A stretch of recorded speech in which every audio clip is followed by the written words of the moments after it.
sekalian, saya mengambil judul pada pertemuan kita pagi ini adalah optimalisasi penjaminan mutu internal.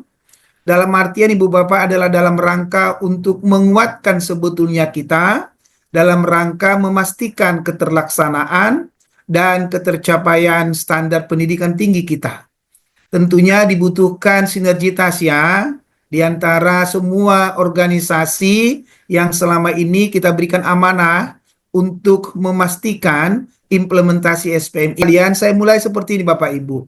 Sekarang ini kita sebetulnya sedang menghadapi satu tantangan yang harus segera kita respon secara baik terkait dengan tantangan penjaminan mutu perguruan tinggi. Tentunya yang pertama adalah kita belum tahu nih Bapak Ibu ya, masih menunggu review nih. Bagaimana keberlanjutan dari Permendikbudristek nomor 53 tahun 2023. Tapi saya yakin dan percaya Ibu Bapak adalah mungkin esensinya dari apa yang diatur di Permendikbudristek nomor 53 tidak berubah. Hanya barangkali ada beberapa hal yang perlu ada review Ibu Bapak ya. Kita menunggu. Tapi paling tidak Ibu Bapak adalah satu signal bagi kita bahwa per 18 Agustus 2025 diharapkan kita pengelola perguruan tinggi sudah harus Ibu Bapak menyesuaikan dengan esensi dasar yang diatur di Permendikbudristek nomor 53. Tentu ada perubahan di dalam organisasinya, ada perubahan di dalam perangkatnya, ada perubahan di dalam strategi implementasinya, dan bahkan ada perubahan di dalam konsep pendokumentasian dan pelaporan Ibu Bapak. Ya, itu tantangan kita yang pertama dulu.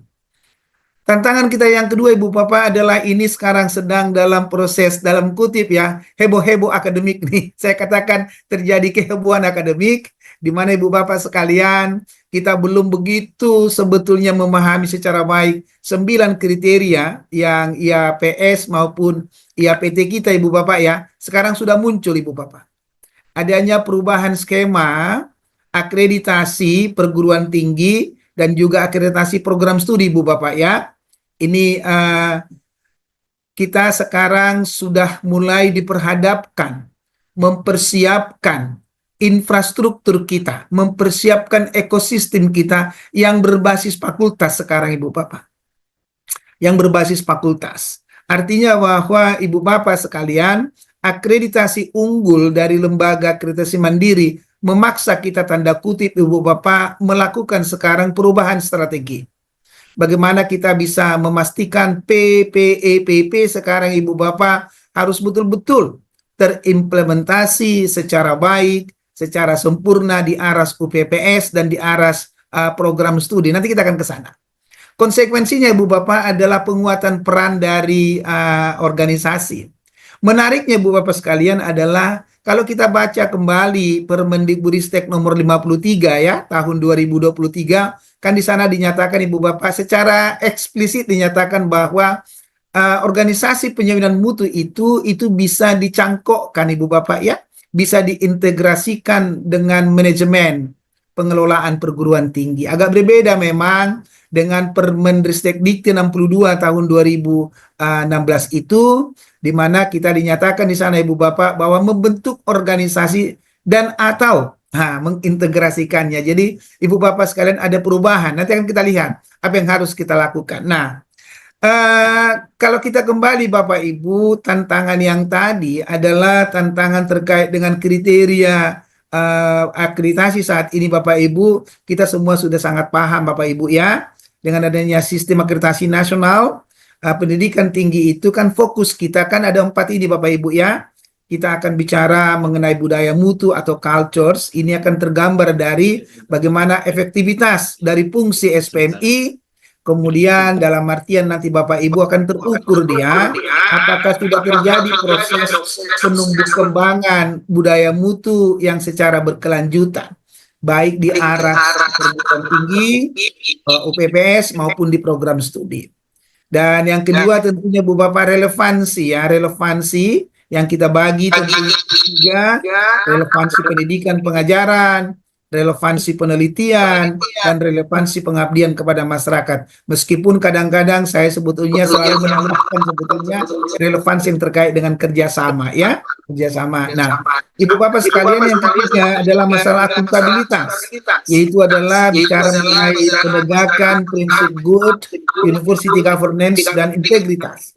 Artinya di sini Ibu Bapak adalah masalah sekarang Bapak Ibu, penjaminan mutu harus sudah masuk kepada konsep, berubah Ibu Bapak ya, dari konsep tradisional approach menjadi sekarang adalah modern approach. Pendekatan baru yang kita masuk di sana adalah bahwa kita harus memastikan dari sekarang adanya kita nemu potensi risiko, ya, potensi risiko. Berarti ada risk management, harus ada manajemen risiko Ibu Bapak. Dan salah satu yang harus Ibu Bapak pastikan nanti Bapak Ibu adalah setiap kita melakukan proses penetapan standar Bapak Ibu itu harus selalu memperhitungkan risiko. Hal yang sama Ibu Bapak ketika kita melakukan proses evaluasi pelaksanaan standar AMI selama ini Bapak Ibu, tidak boleh lagi kita menggunakan tradisional AMI Bapak Ibu ya. Harus sudah masuk kepada risk based auditnya, audit mutu internal yang berbasis risiko. Nah, ini beberapa hal Ibu Bapak, karena di instrumen akreditasi yang baru, baik itu Lamemba, di Lamdik, Lamspak, Lampetekes, itu menanyakan perihal manajemen risiko Ibu Bapak. Jadi sekarang Ibu Bapak tibalah saatnya para para teman-teman yang berada di penjaminan mutu universitas, penjaminan mutu fakultas, dan penjaminan mutu prodi sudah harus belajar apa namanya dengan manajemen risiko, ya, manajemen risiko. Kemudian Ibu Bapak adalah yang keempat yang harus diperhatikan adalah aspek terkait dengan diferensiasi misi Ibu Bapak. Ini selalu saya sampaikan ke teman-teman pengelola perguruan tinggi bahwa pada saatnya sekarang kita harus memastikan betul bagaimana diferensiasi misi kita, perguruan tinggi kita, supaya bukan sedikit sih, supaya ada yang namanya dengan keunikan, ya, ada advantage kita dibandingkan dengan pengelolaan perguruan tinggi yang lain. Nah, oleh karena itu Ibu Bapak, ini adalah background kita sebetulnya. Bagaimana caranya untuk bisa merespon secara cepat yang tadi ada perubahan di dalam Permendikbudristek nomor 53 dan ada perubahan dalam instrumen akreditasi. Izin Ibu Bapak, apakah suara saya bergema? Cukup jelas suara saya Ibu Bapak? Iya, Pak Hisar, ini sedikit ada gangguan audio ya di kami Pak Hisar. Baik. Tidak apa-apa Pak Hisar. Tidak apa-apa ya. Oke. Intinya sebetulnya Ibu Bapak yang mau saya sampaikan adalah kita sekarang para penggerak mutu di aras universitas, aras fakultas, prodi, pendekatan yang berbasis risiko Ibu Bapak ya. Tentunya sekarang ini keterlaksanaan dan ketercapaian dari implementasi standar itu Ibu Bapak berbeda. Kalau dulu kan kita bicara terkait kepada konsep bahwa pemenuhan standar nasional pendidikan tinggi, SNBT kita. Sekarang Ibu Bapak ada dua. Pelampauan SNBT itu akan sama dengan sebetulnya pemenuhan standar LAM.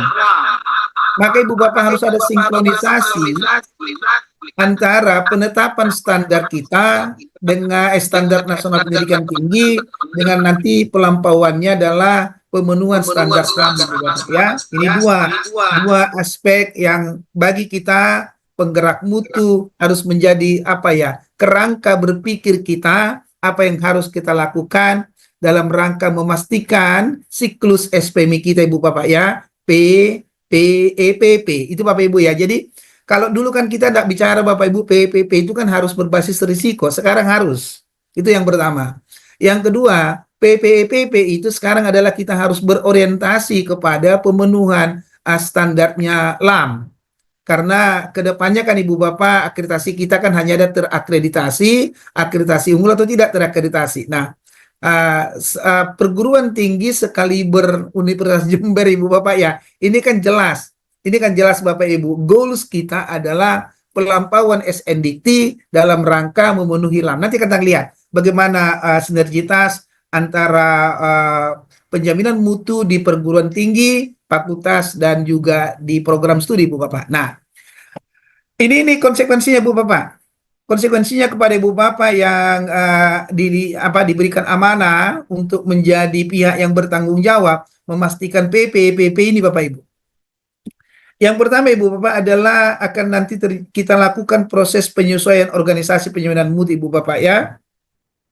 Jadi organisasi penjaminan mutu tadi saya sampaikan adalah satu organisasi atau satu unit yang kita bentuk, yang tadi Bapak Ibu ya, pola pikirnya clear, yang berorientasi kepada risiko dan juga pemenuhan standar LAM. Konsekuensi yang kedua nanti Bapak Ibu adalah Ibu Bapak harus merubah nanti perangkat SPMI-nya Ibu Bapak. Perangkat SPMI Bapak berarti nanti adalah kedalaman dan keluasan perangkat SPMI kita akan berubah. Kedalaman dan keluasan kebijakan SPMI akan berubah. Kedalaman dan keluasan pedoman akan berubah. Tidak lagi kita gunakan sekarang Ibu Bapak pedoman yang sifatnya adalah generik. Tapi kita lakukan pedoman SPMI yang sifatnya spesifik. Artinya apa? Kita harus membangun PPEPP untuk setiap aspek yang kita tetapkan di dalam setiap standar kita, Ibu Bapak, ya. Kemudian yang ketiga juga, Ibu Bapak, adalah terkait dengan bagaimana kita merancang, merumuskan, dan menyusun standar kita pun ini akan berubah, Ibu Bapak. Akan berubah, Ibu Bapak. Karena kita akan selalu menyesuaikan. Artinya demikian. Nantinya, Ibu Bapak, standar pendidikan tinggi yang ditetapkan tidak lagi hanya di level universitas. Dulu kan bisa, Ibu Bapak, di level universitas, terus kita turunkan di aras fakultas, kemudian diimplementasikan di aras prodi, itu dulu boleh. Itu boleh dulu, Bapak. Sekarang nanti nggak boleh lagi. Karena apa? Antar LAM itu berbeda. Karena kan nanti akan ada ini, Pak, pemenuhan LAM, contoh di kesehatan, LAM PTKes, kan mereka buat standar sendiri itu. Untuk yang ekonomi manajemen, Bapak Ibu kan LAMEMBA, itu clear Bapak Ibu ya. Untuk pendidikan LAMDIK, mereka punya Bapak Ibu. Sehingga nanti ke depannya Ibu Bapak akan terjadi perubahan. Maka saya sekarang mendorong Ibu Bapak adalah perancangan, perumusan, dan penyusunan standar itu haruslah sekarang berbasis fakultas. Tidak lagi berbasis perguruan tinggi. Dulu kan masih bisa Ibu Bapak yakin. Yang berikutnya Ibu Bapak adalah tentunya segera harus dipikirkan mengenai perubahan strategi implementasi penjaminan mutu. Ada nanti akan bicara mengenai konsep mana strategi yang sifatnya makro, mana strategi yang sifatnya meso, mana strategi yang sifatnya mikro. Ini Bapak Ibu ya, ini perlu kita pikirkan sekarang. Karena sudah berbeda arah dari penjaminan mutu. Yang tentunya pada akhirnya adalah bagaimana nanti kita proses pendokumentasian dan pelaporan SPMI. Dulu sudah kita bicarakan bahwa ada dua opsi yang Ibu Bapak boleh pilih. Sentralisasi dokumen dan reportingnya, dan desentralisasi. Nah, Ibu Bapak, kalau ini saya selalu menginspirasi teman-teman bahwa kombinasi lah Ibu Bapak ya, untuk beberapa aspek boleh sentralisasi, tapi untuk sifatnya adalah aspek yang lain yang sifatnya technical aspek Ibu Bapak atau operational aspek itu bicara desentralisasi lah Ibu Bapak ya. Ini barangkali Bapak Ibu sebagai gambaran awal kita untuk memahami apa yang harus segera kita respon. Dasar pemikiran dulu Bapak Ibu. Kenapa perlu sekarang penguatan sinergitas antara penjaminan mutu universitas, fakultas, dan prodi? Fokus kepada konsep bahwa adanya perubahan instrumen akreditasi LAM unggul itu Ibu Bapak ya, itu memerlukan paling tidak 3 hal. Yang pertama adalah memerlukan kualitas dan akuntabilitas penjaminan mutu di level universitas, di level fakultas, dan di level program studi Ibu Bapak ya. Diperlukan sekarang, saya selalu menyatakan bahwa satu sinergi yang kuat lah Ibu Bapak ya, di antara 3 aras organisasi itu dalam rangka memastikan sebetulnya monitoring dan evaluasi keterlaksanaan dan ketercapaian standar di setiap aras. Kan tentunya kan standar itu kita tetapkan, ada standar yang ditetapkan di aras universitas, ada standar yang ditetapkan di aras fakultas dan ada standar yang ditetapkan di aras program studi. Tentunya masing-masing penetapan standar di setiap aras itu seperti yang saya sampaikan tadi Bu Bapak, itu harus selalu memperhitungkan potensi risikonya. Ini yang pertama Bapak Ibu. Jadi peningkatan kualitas dan akuntabilitas kita sekarang itu menjadi sangat penting dalam rangka memastikan Ibu Bapak PPEPP antar aras itu betul-betul PPEPP yang akan membawa kita kepada akreditasi unggul. Yang kedua Ibu Bapak adalah kita sekarang ini harus berpikir sebetulnya adalah di setiap aras penjaminan mutu, kalau boleh jangan ada irisan-irisan tanggung jawab dan kewenangan. Ini yang selalu saya katakan Ibu Bapak adalah kalau kita nanti menguatkan peran unit penjaminan mutu fakultas, gugus kendali mutu prodi, apapun istilahnya Bu Bapak, boleh Bu Bapak ya. Yang penting kita bicara organisasi penjaminan mutu di aras fakultas, organisasi penjaminan mutu di aras program studi Bu Bapak. Ini adalah masing-masing memiliki tugas pokok, fungsi, kewenangan, dan tanggung jawab ya sesuai dengan PPEPP-nya. Sesuai dengan implementasi mana di level makro, mana di level meso, mana di level mikro itu Bu Bapak ya. Sehingga tidak terjadi tumpang tindih, tidak terjadi duplikasi nanti Bapak Ibu. Sering yang terjadi Bu Bapak adalah kita selalu merasa bahwa ada tumpang tindih di tupoksi WT kita masing-masing. Dan yang ketiga adalah untuk bisa memastikan kita nanti mempersiapkan diri dengan baik dalam rangka akreditasi lam unggul itu adalah masalah continuously improvement Ibu Bapak ya. Maka kita perlukan sebetulnya sinergi dari LPM di level di lembaga ya, di level universitas, unit di level fakultas, gugus di level prodi. Untuk apa sebetulnya Ibu Bapak? Tidak lagi hanya memastikan keterlaksanaan dan ketercapaian, tetapi harus mampu Ibu Bapak menciptakan inovasi-inovasi baru di dalam implementasi SPMI. Sehingga Bapak Ibu, inovasi baru inilah yang akan mendorong yang kita sebut namanya selama ini Bapak Ibu adalah perbaikan mutu yang berkelanjutan Ibu Bapak ya, yang sifatnya sustain. Ini Bapak Ibu dulu pertama konsep dasar yang perlu kita sampaikan sebelum nanti kita masuk kepada aspek apa yang harus kita lakukan ke depannya sesuai dengan perubahan sistem akreditasi saat ini Bapak Ibu.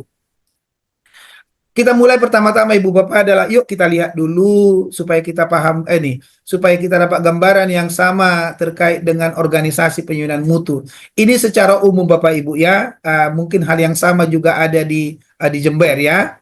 Saya selalu menginspirasi Bapak Ibu adalah bahwa organisasi penjaminan mutu di level universitas itu bertanggung jawab langsung ke rektor sebetulnya. Itu ada satu bentuk organisasinya. Jadi dia bertanggung jawab langsung ke rektor. Artinya apa? Penjaminan mutu universitas itu merupakan mitra strategisnya pimpinan perguruan tinggi dalam hal ini rektor untuk memastikan PPEPP itu Bapak Ibu. Tapi ada juga Ibu Bapak adalah yang membuat bahwa penjaminan mutu universitas adalah bertanggung jawab ke rektor tapi melalui koordinasi dengan biasanya wakil rektor. Tapi kadang-kadang Ibu Bapak harus selalu kita semangati bahwa tidak sembarang wakil rektor, tapi wakil rektor sesuai dengan diferensiasi misi kita. Jikalau Ibu Bapak bahwa diferensiasi misi kita perguruan tinggi itulah misinya di pendidikan pengajaran, maka saya selalu menginspirasi segianya kalau nggak bertanggung jawab langsung ke rektor, bertanggung jawab ke rektor melalui wakil rektor sesuai dengan diferensiasi misinya.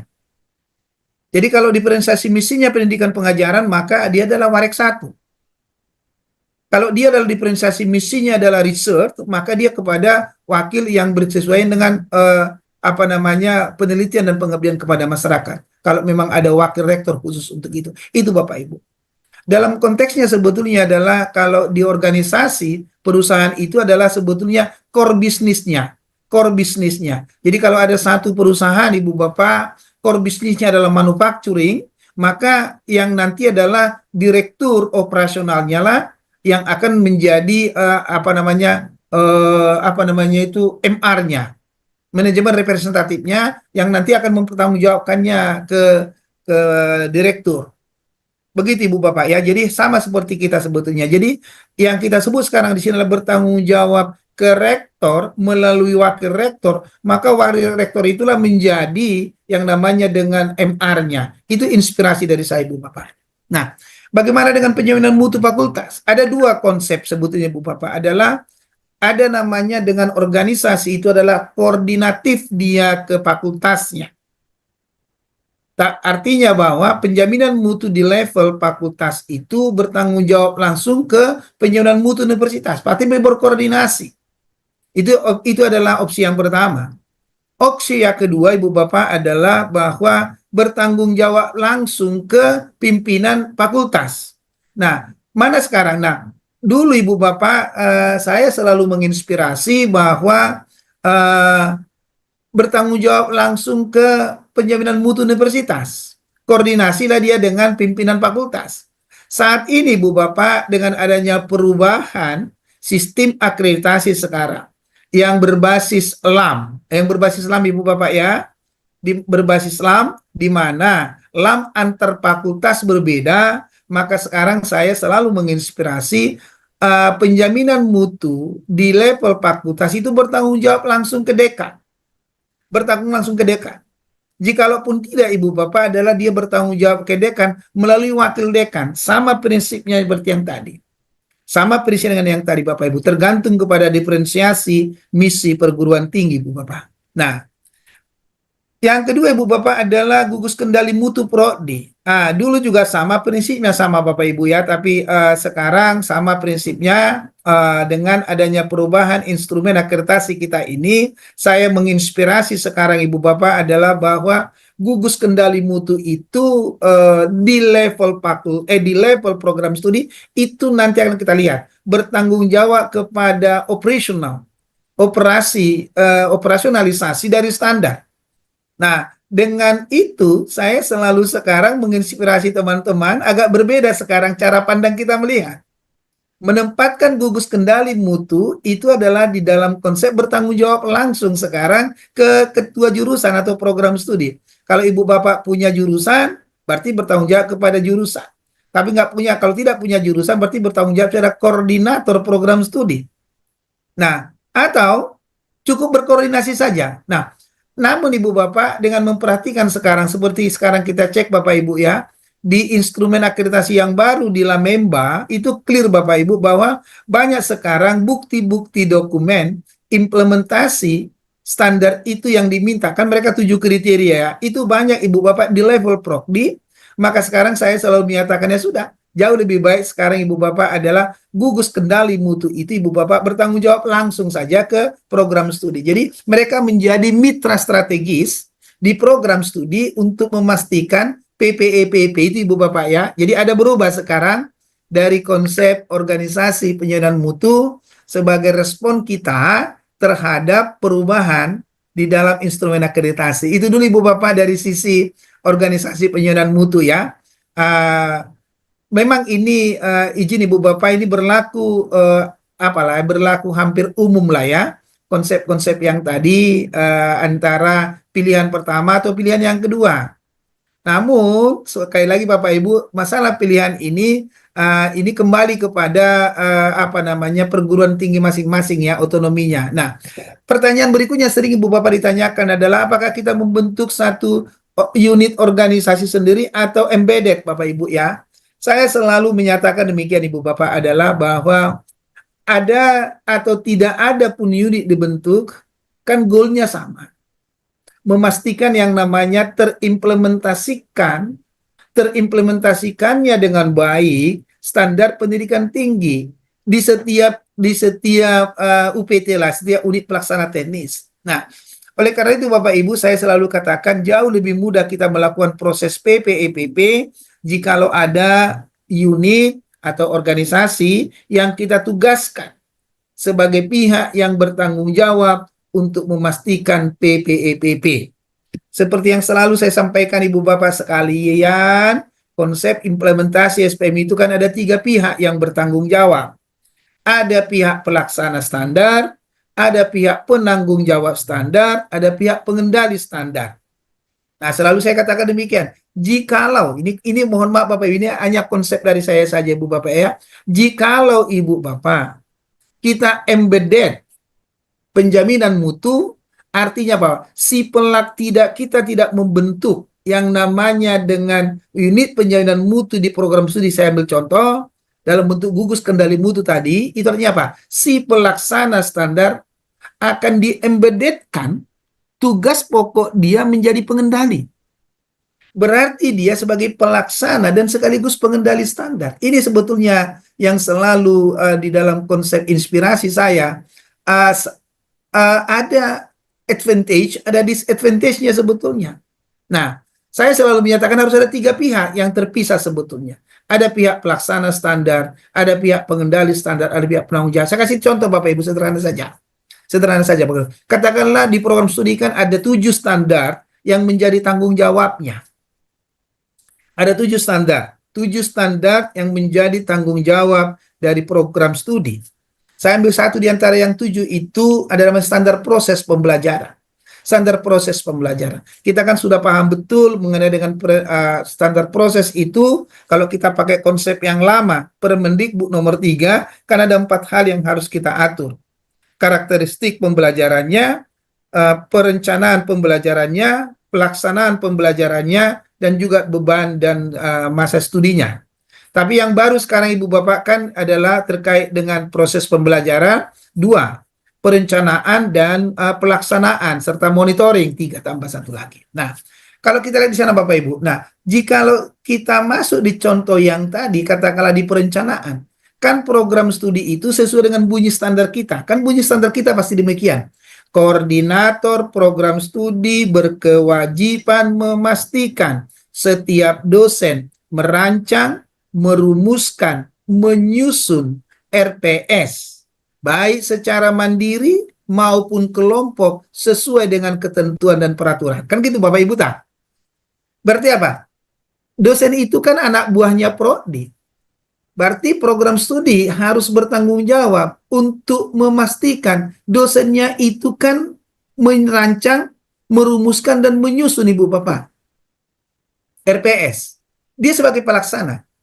Penanggung jawabnya siapa? Dekan tentunya. Kalau ada kita wakil dekan 1 penanggung jawab. Itu apa? Pihak yang melakukan monitoring.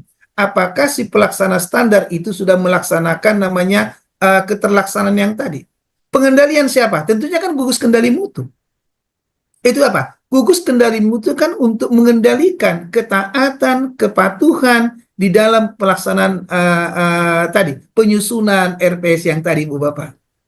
Jadi kalau seandainya Ibu Bapak itu diembeddedkan ke program studi, berarti apa? Si prodi yang akan memastikan apa yang harus dia kerjakan, dia juga yang akan mengendalikan ketaatannya dia, kepatuhannya dia tentang apa yang menjadi tanggung jawabnya.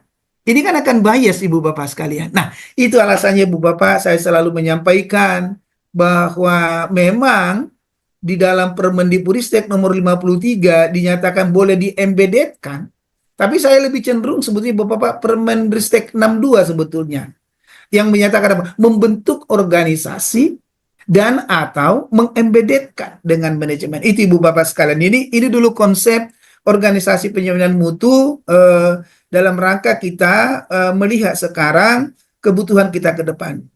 Terima kasih atas perhatian Ibu Bapak sekalian. Sampai kita bertemu kembali di acara pelatihan SPMI, pelatihan AMI, dan pelatihan akreditasi di waktu yang akan datang. Salam saya Hisar Sirait, salam SPMI, SPMI bermutu, akreditasi unggul, perguruan tinggi maju, dosen dan karyawan sejahtera, sejahtera, sejahtera, dan bahagia.